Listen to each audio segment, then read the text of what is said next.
ثم جعلناك على شريعة من الأمر فاتبعها ولا تتبع أهواء الذين لا يعلمون.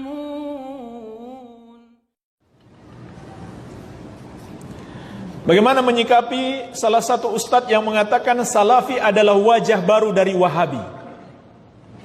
Ana geram dengan pernyataan beliau. Ingin menasihati beliau tapi minder. Lihat titelnya di belakang. Ya. Jamaah sekalian, pertama, penamaan Wahabi ini adalah kesalahan dan kezaliman. Bahkan tidak memuliakan nama Allah. Wahabi itu mereka ambil dari nama Allah Al-Wahhab, yang maha memberi. Kemudian mereka sematkan kepada kelompok yang hendak mereka jelek-jelekan, adab yang buruk kepada Allah.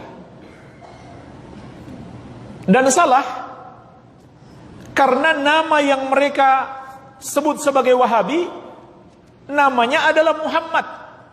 Ayahnya Abdul Wahab. Nama beliau Muhammad bin Abdul Wahab. Namanya Muhammad. Kenapa enggak disebut Muhammadi? Karena kalau disebut Muhammadi, kedengarannya keren banget. Pengikut Muhammad sallallahu alaihi wasallam. Diambil nama Allah, dijelek-jelekan. Nama Allah digunakan untuk menjelek-jelekan orang, Al-Wahhab. Jadi secara bahasa salah. Secara adab kepada Allah lebih salah lagi. Itu kata Syekh Muhammad Hamid Al-Faqih, seorang ulama Al-Azhar yang ahlu sunnah. Kata beliau, salah menurut bahasa. Ini menurut bahasa saja salah. Yang kedua, Syekh Muhammad bin Abdul Wahab rahimahullah sama sekali tidak membuat aliran baru. Dan insya Allah kita berani menantang. Datangkan pendapat-pendapat beliau di buku-buku beliau yang berbeda dengan pendapat para ulama terdahulu. Nggak ada. Secara umum tidak ada. Dalam akidah maupun umumnya masalah-masalah fikih, beliau bermazhab Hambali. Dalam akidah beliau adalah akidah Ahlus Sunnah wal Jamaah. Akidahnya para sahabat. Baca buku-buku beliau. Aneh, buku-buku beliau banyak, tapi mereka tidak bisa membuktikan dalam karya-karya beliau yang menyimpang.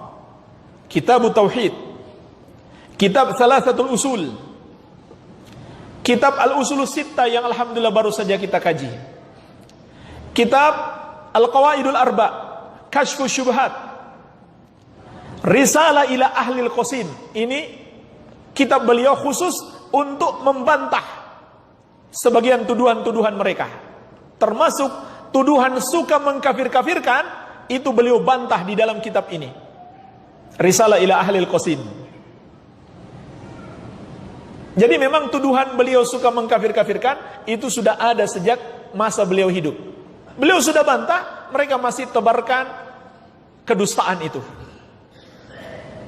Padahal jemaah sekalian, kalau seorang ulama memiliki kejelekan akhlak misalkan, lalu kita sebarkan kejelekannya, itu adalah ghibah. Menggibah orang biasa itu dosa besar, apalagi menggibah ulama. Kalau ternyata yang dijelek-jelekan itu tidak ada, maka itu namanya dusta. Tuduhan beliau suka mengkafir-kafirkan itu beliau bantah sendiri.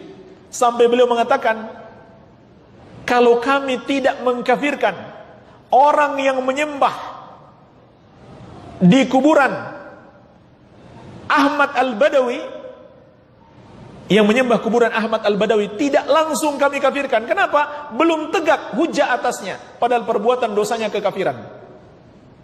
Apalagi mengkafirkan yang tidak melakukan kekafiran. Beliau menyatakan dengan jelas, berdoa kepada penghuni kubur adalah syirik. Ternyata beliau tidak mengkafirkan orang-orang yang berdoa kepada penghuni kubur di kuburan Ahmad Al-Badawi. atau di kuburan Abdul Qadir Al-Jailani.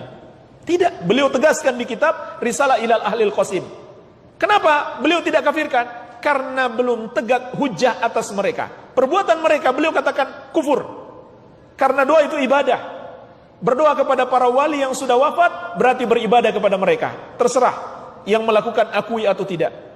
Tapi kenyataannya beliau katakan saya tidak mengkafirkan mereka karena belum tegak hujjah atas mereka.